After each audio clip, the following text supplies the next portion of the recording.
this is Divya Mishra. Welcome to our channel Yes You Can. So in this video we are going to start a new chapter, that is periodic classification of elements, and इसमें हम सबसे पहले पढ़ने वाले हैं Dauvergne-Strides. ठीक है, तो इस सबसे पहले इस चैप्टर का कुछ बैकग्राउंड समझ लेते हैं. एट प्रेजेंट हमारे पास 118 एलिमेंट्स हैं. ठीक है, बट एट प्रेजेंट हमें जो पता है कि 118 एलिमेंट्स है, एकदम से हमें पता नहीं चल गया.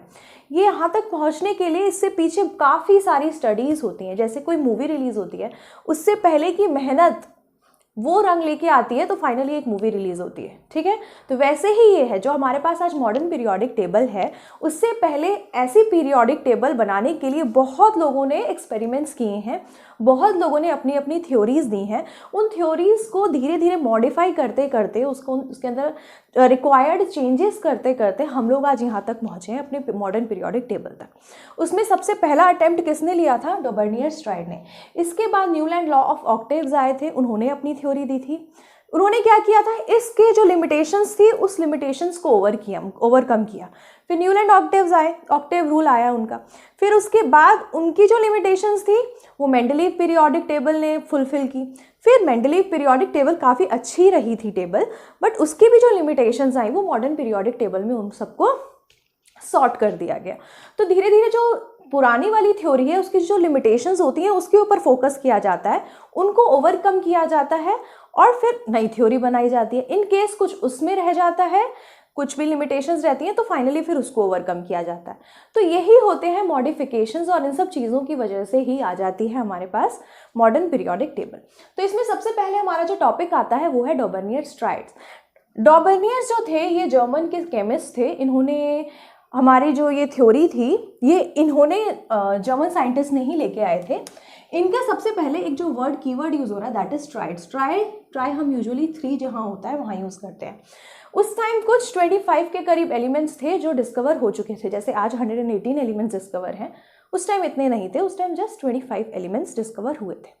उन 25 एलिमेंट्स को जैसे आज की डेट में अगर हम बात करें, मैं आपको 118 एलिमेंट्स दे दूं, मैं बोलूं सबकी प्रॉपर्टीज़ घर से जाके याद करके आना, पॉसिबल है?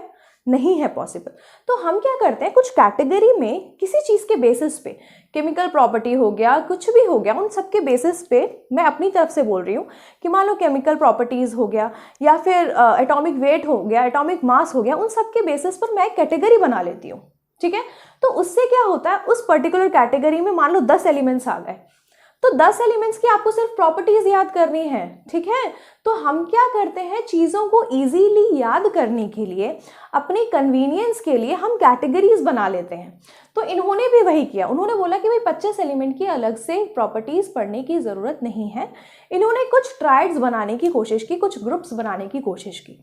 इन्होंने जब कोशिश की तो इन्होंने 3 ग्रुप्स बनाए, या कह सकते हैं कि 3 ट्राइड्स बनाए, जिसमें उन्होंने कैसे कैसे किया, लिथियम, सोडियम, पोटेशियम डाला. फिर डाला तीसरा वाला कैल्शियम. ये हो गया आपका ग्रुप ए हो गया, ये ग्रुप बी हो गया. Calcium, then strontium, then barium. Equal में है ना, ठीक है. देन ग्रुप सी हो गया आपका, यहां मैं लिख दे रही हूं जो उन्होंने 3 ट्राइड्स बनाए थे वो. फिर आपका तीसरा आता है क्लोरीन, ब्रोमीन एंड आयोडीन. ये 3 इन्होंने ट्राइड्स बनाए. ये ट्राइड्स उन्होंने किस बेसिस पे बनाए? देखो, कोई भी हम कैटेगरी बनाते हैं तो वो कैटेगरी किसी चीज़ के बेसिस पर होती है. तो ये जो उन्होंने कैटेगरी बनाई है, उन्होंने increasing order of atomic mass के बेसिस पे बनाई. ठीक है, इनका जो मास था वो धीरे धीरे क्या हो रहा था, बढ़ रहा था. जब आप ये तीनों कैटेगरी, मतलब ये ट्राइड्स में जो सीरीज है, ये सीरीज लिखोगे तो इस सीरीज को आप इंटरचेंज नहीं कर सकते. क्यों नहीं कर सकते? क्योंकि ये सीरीज उन्होंने ही प्रेस्क्राइब करके दी है और बोला है क्योंकि ये मैंने atomic increasing order of atomic mass के बेसिस पे किया है, इसलिए आप इसको सोडियम को नीचे या पोटेशियम के ऊपर नहीं लिख सकते, या लिथियम को नीचे पोटेशियम को ऊपर नहीं लिख सकते. ठीक है, तो आपको याद भी करना है इन सीरीज के बेसिस पर. ठीक है, उन्होंने जब ये ट्राइड्स दिए तो उन्होंने ये बोला कि इसमें जो इसका एटॉमिक मास होगा और इसका एटॉमिक मास होगा. ठीक है, जैसे कि इसका होता है 6.9, इसका होता है 23 और पोटेशियम का होता है 39.1.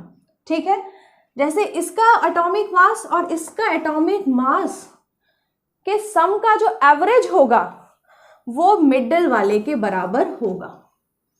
the sum of first and the third element of the series is equal to the atomic mass of the second one। समझ में आ गया कि लिथियम और पोटेशियम का जो एवरेज होगा, एटॉमिक मास का जो एवरेज होगा वो किसके बराबर होगा?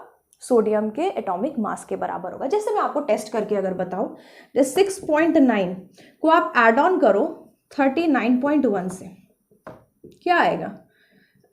146.0। तो 46 का हाफ करो, क्या आएगा? 23। 23 क्या है? सोडियम का एटॉमिक मास है। ठीक है, तो उन्होंने एक चीज और बोली कि जरूरी नहीं है कि जब आप ये एवरेज निकालोगे तो एक्यूरेटली ही ये इसके बराबर होगा, ये अप्रॉक्सीमेट हो सकता है। हल्का फुल्का चेंज, एक माइन्यूट सा जो डाइजेस्टेबल है उतना चेंज चल जाएगा, मतलब अप्रॉक्सीमेट वाला कि पॉइंट का डिफरेंस चल जाएगा। ठीक है, उन्होंने क्या बोला? तो हम कह सकते हैं कि उन्होंने ये बोला कि वो अप्रॉक्सीमेट इनके इसका जो एवरेज है वो अप्रॉक्सीमेटली इसके एटॉमिक मास के बराबर होगा। ठीक है, उनके सम का जो एवरेज होगा, एवरेज कह दिया इसका मतलब डिवाइडेड बाय 2 हो जाएगा। ठीक है, तो वो किसके बराबर हो जाएगा? जो सेकंड वाला आपका एलिमेंट होगा उसके। लेकिन ये ट्राइड्स को आप इंटरचेंज नहीं कर सकते हो, ये बात याद रखनी है। ठीक है, अब एक और ट्राई करते हैं,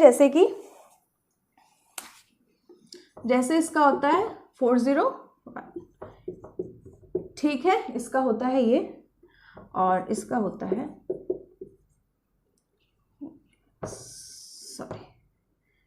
3। ठीक है, ये होता है। अब देखो इसमें क्या आ रहा है? कुछ अप्रॉक्सीमेट आ रहा है, एग्जैक्टली नहीं आ रहा है, एकदम एक्यूरेट नहीं आ रहा है, बट अप्रॉक्सीमेट आ रहा है, उतना चल जाता है।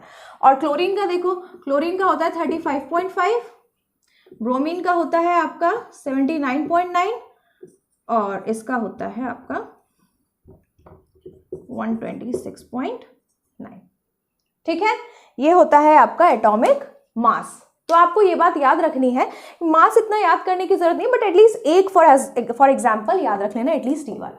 ठीक है, तो हमें समझ में आ गया कि इन्होंने बोला क्या कि पहले और तीसरे का जो एवरेज होगा, जो सम का उसका एवरेज होगा वो मिडिल वाले के बराबर होगा। ठीक है, बट क्या हुआ? मैंने बताया आपको कितने एलिमेंट डिस्कवर्ड थे? 25। मैंने आपको कितने एलिमेंट्स की बात करके दिखा दी? 9 एलिमेंट्स की बात करके दिखा दी। हाँ, आपको एक बात और याद होनी चाहिए कि एक ग्रुप में जितने एलिमेंट्स थे, क्या बोला कि किसी बेसिस पर, तो उन्होंने क्या क्या बेसिस बनाया? Increasing order of atomic mass, increasing order of atomic mass, और दूसरा सेम या फिर सिमिलर कहो, बेटर रहेगा, similar chemical properties. Similar chemical properties मतलब एक ट्रायड में जो एलिमेंट्स आ रहे हैं उनका देखो इंक्रीज हो रहा है एटॉमिक मास, और दूसरा क्या हो रहा है? इनकी जो प्रॉपर्टीज है, केमिकल प्रॉपर्टीज, वो भी सिमिलर है। ठीक है, अब आते हैं इनके लिमिटेशंस पे। मैंने आपको बताया कि 25 एलिमेंट्स ऑलरेडी वहां पे उस टाइम डिस्कवर्ड हो चुके थे, बट यहाँ पे कितने एलिमेंट्स की बात हुई है? 9 की। तो बाकी सारे एलिमेंट्स की कहानी कहाँ है? तो जब वो ट्रायड्स बनाने बैठे तो उन्होंने नोटिस किया कि सिर्फ उनकी थ्योरी के बेसिस पर ये 9 एलिमेंट्स ही मैं एक्सप्लेन कर पा रहा हूँ, रेस्ट ऑफ द एलिमेंट्स वो इस थ्योरी के बेसिस पर एक्सप्लेन नहीं कर पाए, वो कोई किसी एक्सप्लेनेशन नहीं दे पाए, मतलब इस थ्योरी के अकॉर्डिंग। ठीक है, तो ये उनकी क्या हो गई? लिमिटेशन। फिर एक लिमिटेशन और है, क्या है? देखो, क्लोरीन से पहले क्या आता है? फ्लोरीन आता है।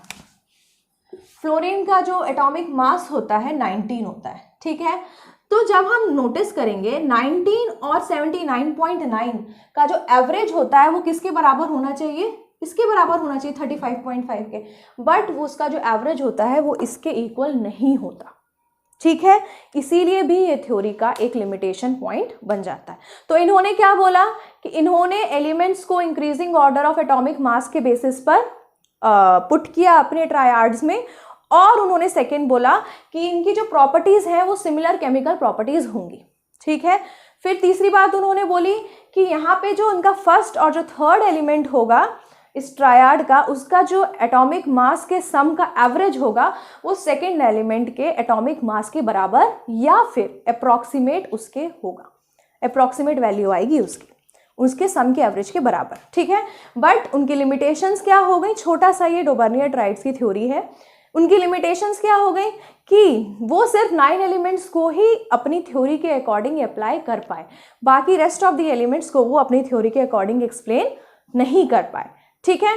और क्या हो गया इसके अलावा कि फ्लोरीन का एग्जाम्पल आप दे सकते हो कि फ्लोरीन और bromine, chlorine bromine, yes, bromine का जो एवरेज होना चाहिए वो क्लोरीन के एटॉमिक मास के बराबर होना चाहिए, बट एक्चुअली में ऐसा नहीं होता, ठीक है।